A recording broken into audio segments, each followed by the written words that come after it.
Pois bem, como é que a gente vai usar essa estruturação da norma para identificar ou para diferenciar as três espécies tributárias? Nós vamos partir de uma consideração bastante importante. Esta hipótese de incidência vai sempre prever abstratamente a realização futura e possível de um fato econômico. Há dois grupos muito bem distintos de fatos econômicos. Um grupo são os fatos oriundos de atividade do particular, que não se vincula a nenhum ente político, portanto a conduta é autonomamente realizada pelo ente privado, pelo cidadão, pelo contribuinte, pela empresa, pela pessoa física. E um outro grupo de fatos econômicos, que são aqueles fatos econômicos nascidos a partir ou por causa ou em razão de uma atividade pública.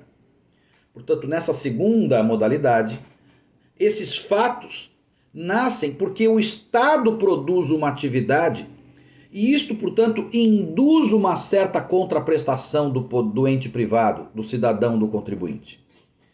No primeiro grupo, que estão aqueles fatos econômicos promovidos pelo particular, sem nenhuma interferência estatal, estão os impostos, que nós chamaremos de tributos não vinculados. Tributos sem causa, ou seja, porque o que fez a lei, a Constituição, foi prever hipóteses econômicas que são absolutamente realizáveis pelo particular sem nenhuma atuação do Estado. E de outro lado, nós vamos ter as leis prevendo fatos econômicos que são fatos produzidos por atividade pública e que por elas ocorrerem, ou que para elas ocorrerem, é preciso, portanto, que haja uma contraprestação do particular.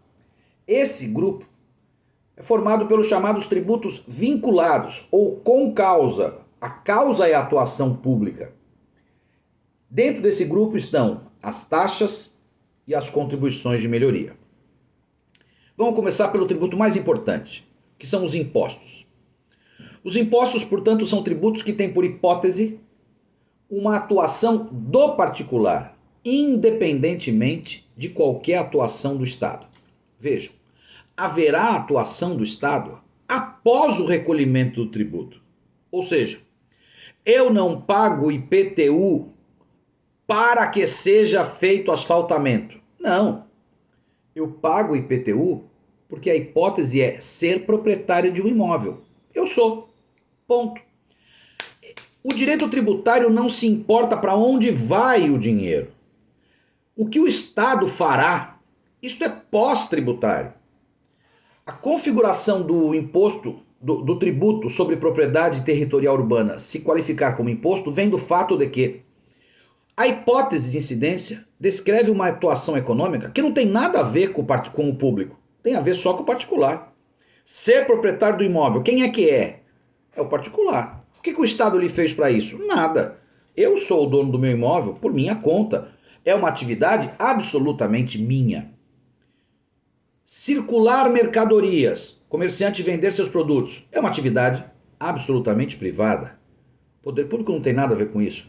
Terá depois, mas para o direito tributário se encerra nessa constatação.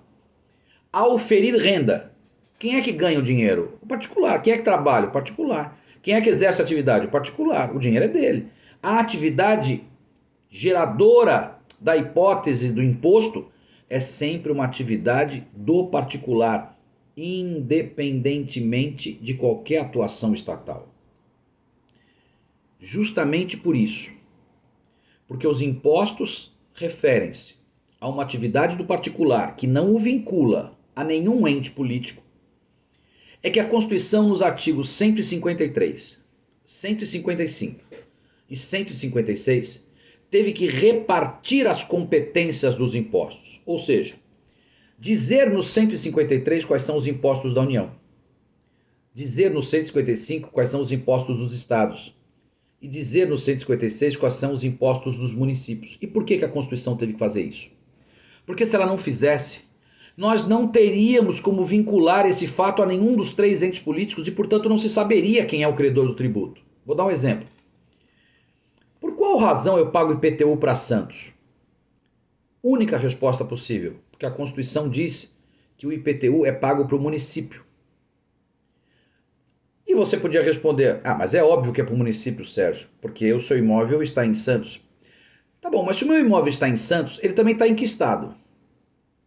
Ele também está em São Paulo. E, portanto, o imposto poderia ser para São Paulo. E se o meu imóvel está em Santos e em São Paulo, ele também está onde?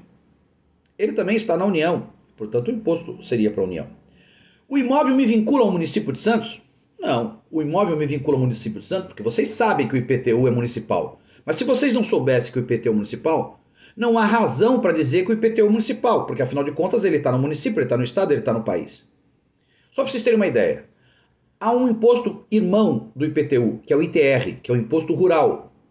Propriedade urbana é propriedade do mesmo jeito, propriedade imobiliária do mesmo jeito. Só que em vez de ser urbana, é rural. Vocês concordam que os imóveis rurais também ficam numa cidade? Mas a Constituição disse que o imposto territorial rural é para a União. Por que a Constituição diz isso? Porque ela quis. Se ela quisesse que o ITR fosse para o município, ela teria dito. Por que o ICMS é em São Paulo? Porque você vende em São Paulo a blusinha. Sim, mas eu vendo a blusinha no shopping de Santos, eu também vendo em Santos. Eu também vendo no Brasil. Por que se escolheu ser estadual? Porque é uma escolha livre do contribuinte, do constituinte, tendo em vista uma possível e razoável repartição de receitas. Portanto, é uma escolha livre do legislador constituinte.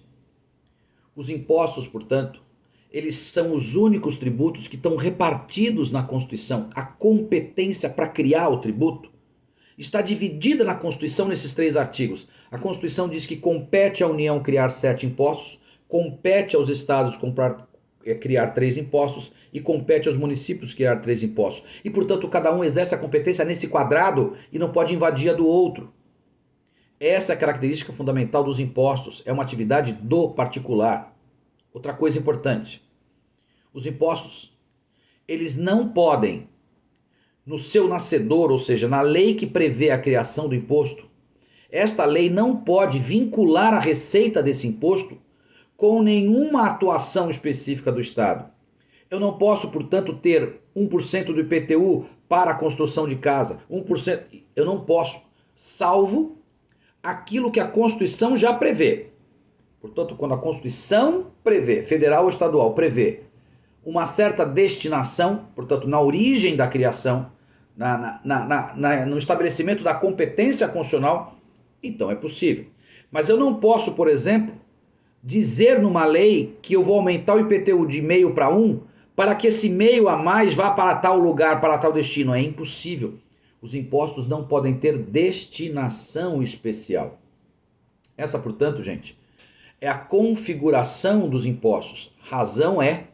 Essa é a razão justamente de nós não termos nos impostos, nós temos nos impostos uma divisão das competências na Constituição, coisa que não vai haver nas taxas e na contribuição de melhoria.